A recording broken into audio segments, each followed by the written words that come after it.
Episodes 9 से 10 में पूरा रॉयल ड्रामा ब्लास्ट हो गया। अब सबको पता चल गया कि ही जू और ही अहन की शादी एक्चुअली कॉन्ट्रैक्ट मैरिज थी।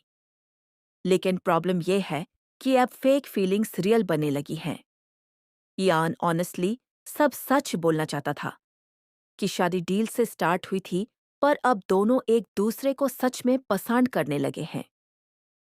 पर जुंगवू जेलस हो जाता है और कॉन्ट्रैक्ट का वो 3 साल बाद डिवोर्स वाला क्लॉज याद दिलाता है। जब वो ही जू से पूछता है कि क्या वो गारंटी दे सकती है कि डिवोर्स नहीं होगा, तब ही जू चुप हो जाती है, क्योंकि उसके फीलिंग्स अभी नए हैं और वो फ्यूचर को लेकर सूरे नहीं है। उसे गिल्ट भी फील होता है कि उसकी वजह से ये आहन की रेप्यूटेशन खराब हो रही है। पर कॉन्ट्रैक्ट लीक होना सिर्फ शुरुआत थी। मीडिया हीजू पे और भी एक्यूजेशंस लगाने लगता है कि उसने वेडिंग पे कोलैप्स फेक किया था और पैलेस फायर में भी उसका हाथ था। लोग बोलने लगते हैं कि ये अहम सीक्रेटली थ्रोन लेना चाहता है और हीजू उसकी हेल्प कर रही है। पैलेस के बाहर प्रोटेस्ट तक स्टार्ट हो जाते हैं। फ्लैशबैक्स में पता चलता है कि ये सब कैसे हुआ। जुंगवू को एक मेड कन्फेस करती है कि संगवोन ने उसे यी आन के ड्रिंक में पिल्स मिलाने के पैसे दिए थे। जुंगवू पहले यी रंग को कन्फ्रंट करता है, लेकिन यी रंग अपने फादर के प्रेशर में आ जाती है। उसका फादर उसे कन्विंस करता है कि यी आन को डिस्ट्रॉय करना ही यी क्यून का थ्रोन बचाने का एकलौता तरीका है। यी रंग मर्डर नहीं करना चाहती, इसलिए वो एक डेंजरस प्लान बनाती है। यी आन और हीजू की इमेज बर्बाद कर दो, पब्लिक को उनके अगेंस्ट कर दो।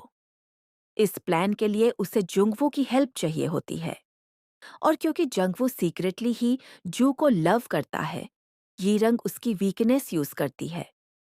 वो उससे मैरिज कॉन्ट्रैक्ट दे देती है और जुंगवू मीडिया को लीक कर देता है, मतलब बंडा ऑफिशियली डार्क साइड ज्वाइन कर लेता है। सच बोलो तो जुंगवू का ये बिहेवियर काफी डिसअपॉइंटिंग था।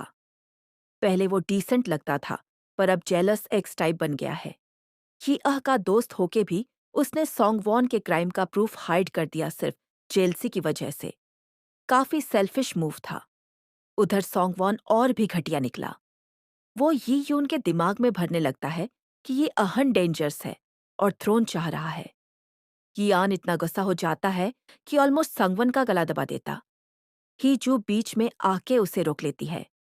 फिर भी ये आन वार्निंग देता है, अगर मुझे पैलेस से निकलना है तो पहले मुझे मारना पड़ेगा।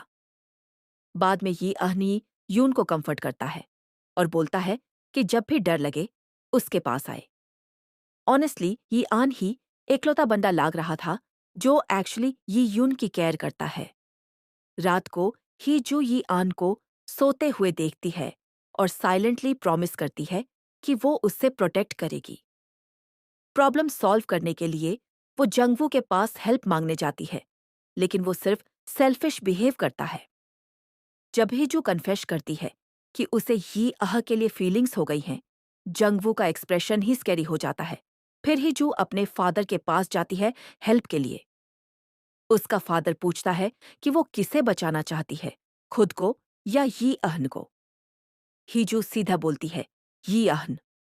तब उसका फादर एडवाइस देता है कि अगर यी अहन को बचाना है तो डिवोर्स लेना पड़ेगा और ब्लेम खुद पे लेना पड़ेगा।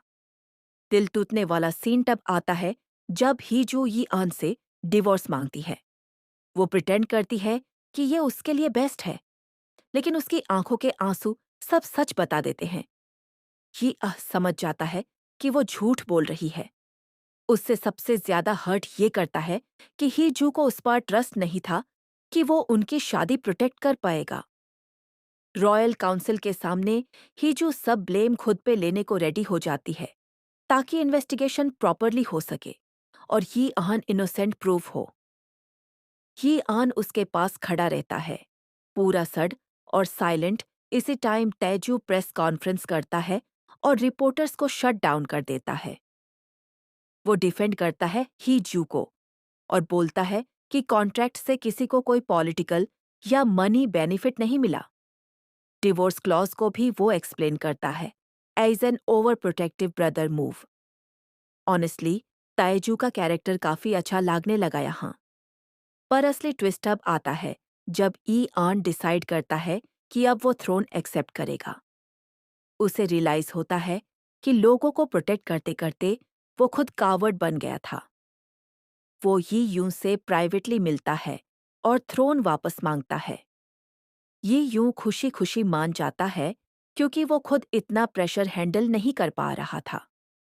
लेकिन रूल्स के अकॉर्डिंग ये अहन को थ्रोन एक्सेप्ट करने से पहले 3 बार माना करना होता है। इसी गैप में विलेंस ट्राई करते हैं सब रोकने का। ये रंग भी ये यून को स्टॉप करने की कोशिश करती है। मीनवाइल हिजू और यी आन फाइनली इमोशनल रियूनियन करते हैं। हिजू उससे हक करती है और कन्फेस करती है कि उसे प्यार हो गया है। फिर वो उससे किस करती है और फिर ये आह भी कंट्रोल लूज कर देता है। रोमांटिक सीन्स फाइनली मिलते हैं after so much tension. Next morning Yian Hiju को बताता है कि वो थ्रोन एक्सेप्ट करेगा ताकि यी यून को प्रोटेक्ट कर सके। हिजू प्रॉमिस करती है कि वो उसके साथ रहेगी। प्लेस वापस आके यिरंग एडजस्ट करती है कि यी अह एक चाइल्ड किंग को मैनिपुलेट कर रहा है। पर यी अह क्लियर बोल देता है कि सब लोग यी यून को पपेट की तरह ट्रीट करते आए हैं और अब वो उससे प्रोटेक्ट करेगा। एंड में यी यून अपनी मदर यिरंग को ट्रूथ बताता है कि उसने अपने पेरेंट्स की फाइट और थ्रोन वाली बात सब सुन ली थी उस रात। ये सुन के यिरंग फाइनली अपने फादर के अगेंस्ट सोचना स्टार्ट करती है और जैसे ही लगता है सब थोड़ा स्टेबल हो रहा है। Boom another palace explosion. इस बार काउंसिल हॉल में आग लग जाती है जहां यी आन और जुंगवू मिलने वाले थे। सस्पेशन सब पे जाता है बट मोस्ट लाइकली सुंगवॉन ही मास्टरमाइंड है।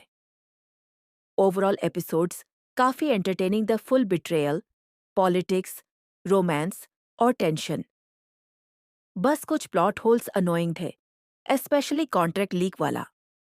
जुंगवू का कैरेक्टर पूरा मेस बन गया बट यी आहन और हीजू की केमिस्ट्री ने एपिसोड सेव कर दिए।